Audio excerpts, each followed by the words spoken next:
Welcome back mga ka-studio. Time check tayo, 12:30 na. Hanap tayo dito ng masarap na humba daw dito sa Kogon Market. So ito yung mga suggestion ng mga kaibigan namin ba na dito sa Cagayan. Ito pala yung mga tour guide natin. Yan. Bye, salamat kayo, bye. Thank you. Yo. Mga ka-studio, welcome back.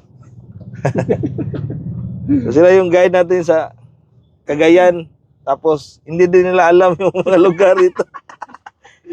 Kaya paikot-ikot kami mga ka-studio.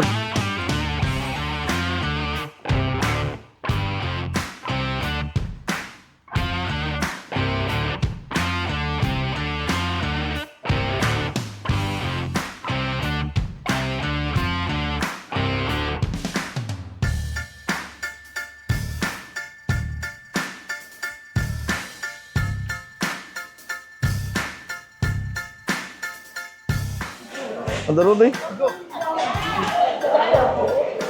Humba ni Shushu.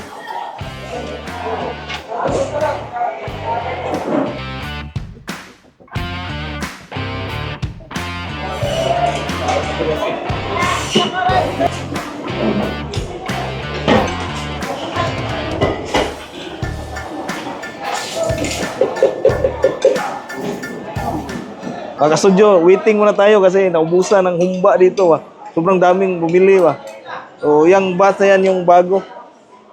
Meron ng mga lata-lata na gamay. Ito lang pabuton, mga 10 minutes siguro. Pila kilo humba yung harot na adlar eh? Nagkatos yun? Mga 100 kilos? May ubay rin, no? Sabado Domingo. Nagkaroon lang yun. Minus lagi itong baboy ron kay wala iyaw. Simana Santa no, bro? Oo, Simana Santa na mga ipadulong. Bukal na.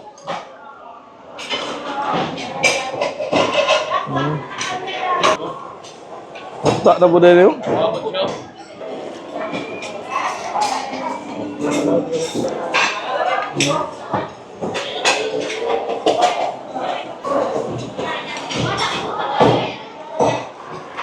Wala sa bayan doon.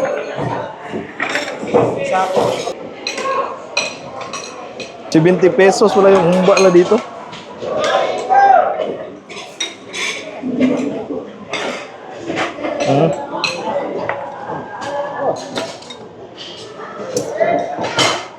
Mati na mo gani?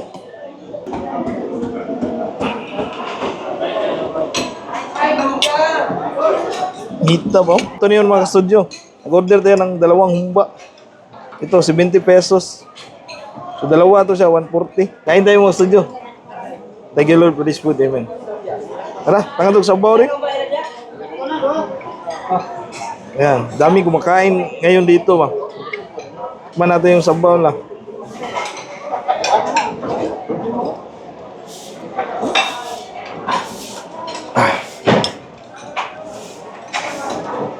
Okay yung sabaw nila, hindi siya mantika ba.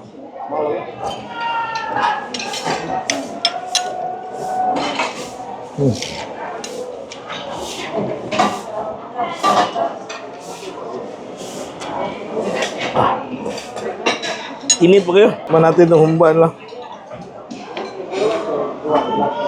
Bago lang na luto ba. Ang dami na kasing waiting.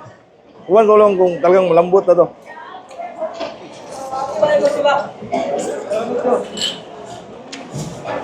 Okay na pala, sakto na yung lambot.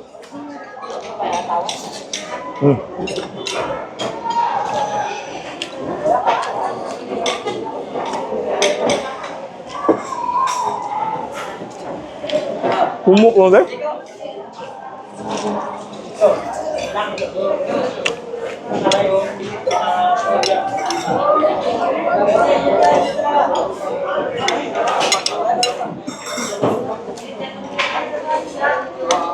Sarap na humba na dito kaya madaming order ba. Tsaka mura lang.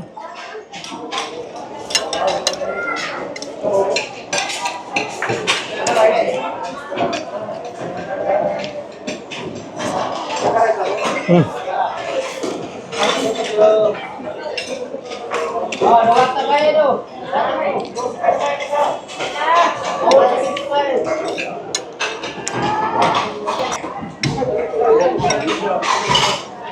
Mainit po yung kanin ba. Hmm.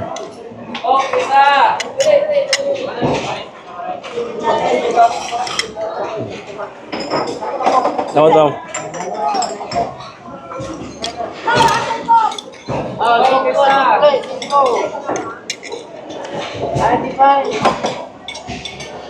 Ano?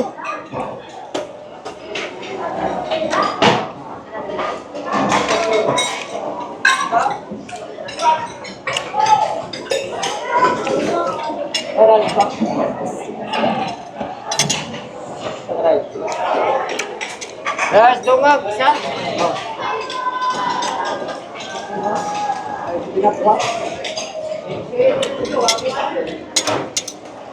Bati ba?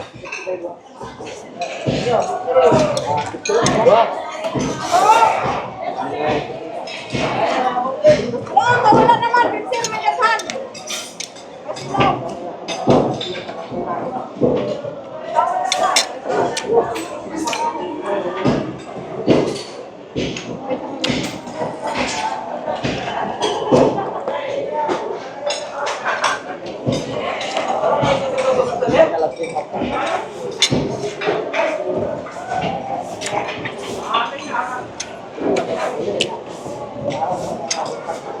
Umok naman deh.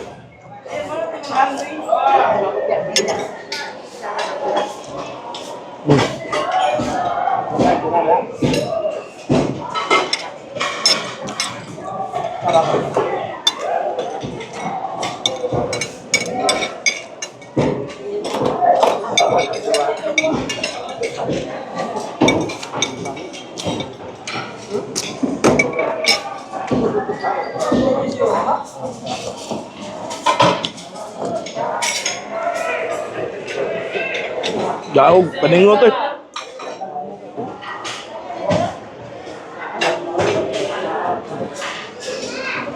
Ito lang ba?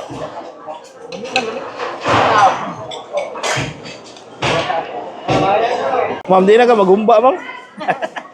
Wala gipulaan na, tagiyag umba ba, oh? Isda na yun, oh. Umba ni Shusho, okay na okay mga studio, 70 pesos.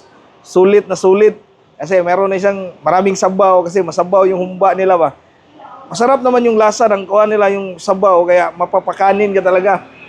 Mura lang din yung kanin nila doon. Marami yung serving bawat kanin ba.